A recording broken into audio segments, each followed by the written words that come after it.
di laporan posisi keuangan juga selain ada non current aset, ada current aset yang lebih rincinya. Untuk current aset itu simpelnya mah jika transaksi sumber daya tersebut masa manfaatnya kurang dari 1 tahun, maka termasuk ke dalam current aset. Tetapi kalau lebih dari setahun masuk ke non current aset. Kalau untuk contoh-contoh non current aset tadi ya sekilas saya sudah jelaskan. Lalu untuk yang current aset contohnya apa? Contohnya di sini ada inventory. Inventory kenapa masuk ke current aset? Karena kalau kita membeli suatu barang yang dimana si barang tersebut akan dijual kembali, maka barang tersebut harus kita akui sebagai inventory. Nah, karena penjualan atau akan pelaksanaannya kurang dari setahun, maka inventory masuk ke dalam penilaian pelaporan current aset. Lalu piutang. Nah, piutang juga ada yang termasuk ke dalam current asset dan ada juga yang termasuk ke dalam non current asset tergantung jangka waktunya.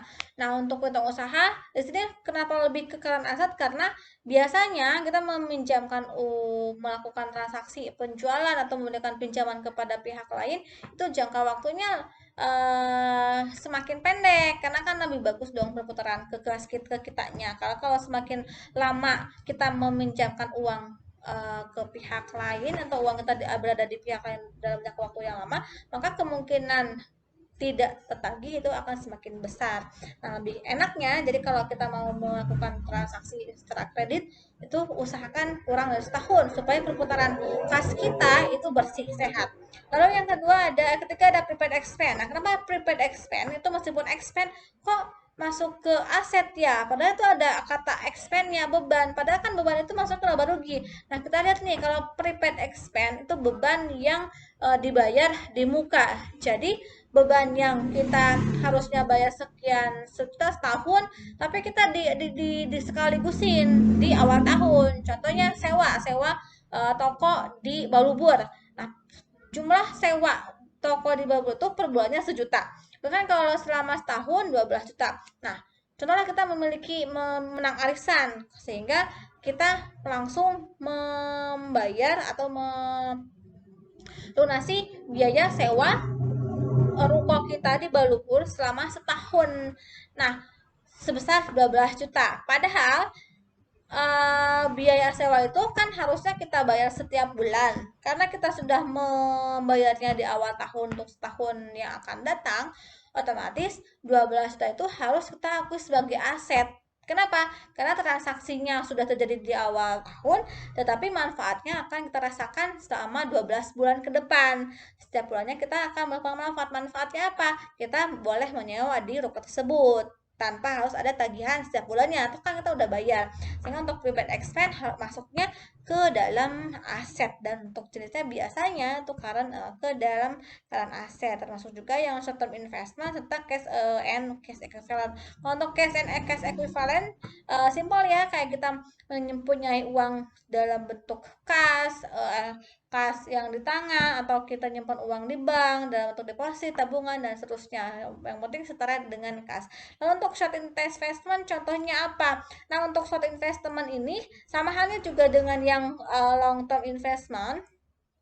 Tergantung dari jangka waktu si aset yang kita beli. Contohnya di sini ada aset yang tujuannya itu portofolionya head to maturity atau dimiliki sampai jatuh tempo. Biasanya apa? Biasanya obligasi. Kita lihat ya untuk ilustrasi yang obligasi. Contohnya di sini ada PTA. Mana teh? Nah, PTA menyerahkan obligasi kepada PT kita dengan nilai nominal 10 juta, bunganya 2%, jangka waktunya 5 tahun. Pembayaran bunganya itu sebesar 200.000. Jadi selama 5 tahun kita akan memperoleh si PTA akan memperoleh bunga selama 2 tahun sebesar 200.000. Tahun pertama ada bunga, 2 ada bunga, 3 ada bunga, 4 sampai 50 ada bunga. Nah, karena di sini si obligasi tersebut kita miliki dari si PT kita, jadi Sebagai PTA, obligasi diakui sebagai aset, nilainya 10 juta. Kenapa masuk ke aset? Karena selama 5 tahun ke depan kita akan memperoleh bunga dari kita hanya menyimpan surat hutang obligasi saja. Nah, kapan dong pelunasan si obligasi itu? Si obligasi akan lunasi nanti di tahun kelima. Nah, karena di sini setiap tahunnya ada bunga yang akan kita terima, maka penyimpanan obligasi sampai jatuh tempo di tahun kelima itu kita akunya ke dalam apa namanya, investasi. Kalau jangka waktu obligasi itu 5 tahun, berarti masuknya ke long term investment. Tapi kalau sepertinya masuk jangka waktunya kurang dari setahun, masuknya ke short term investment. Nah, kalau jenisnya seperti itu, kita harus mengukurnya pakai apa? Biasanya kalau untuk dimiliki sampai jatuh tempo, biasanya masuk ke DEB ya, ke surat utang. Contohnya yang tadi surat obligasi. Valuation atau penilaiannya berdasarkan harga amortisasinya serta dikurangi dengan biaya-biaya yang mengiringnya. Lalu untuk classification itu termasuk bisa ke current, bisa juga ke non current. Lalu yang kedua untuk trading. Nah, current aset juga bisa dimiliki untuk jual beli. Nah, si jual beli ini biasanya bisa berupa suatu hutang, bisa juga berupa ekuitas dalam bentuk saham. Contohnya kita menerbitkan saham 1.000 saham biasa. Nah, penerbitan 1.000 saham biasa itu bukan untuk memperoleh modal, tapi emang dijual belikan. Kita uh, melakukan trading dalam bentuk saham, menjual, lalu si lembar saham yang 100 lembar yang tadi kita terbitkan itu akan kita beli lagi. Nah, itu kalau penerbitan sahamnya dimiliki untuk dijual beli masuk, maka penilaiannya berdasarkan fair value dan biasanya masuk ke current asset. Sama halnya juga kita melakukan jual beli barang ya, tapi ini dalam bentuk saham. Nah, itu masuknya ke current. Lalu yang ketiga ada available for sale atau tersedia untuk dijual. Sama juga debt atau equity. Nah, contohnya kita membeli saham biasa, PTA membeli saham biasa DPTB.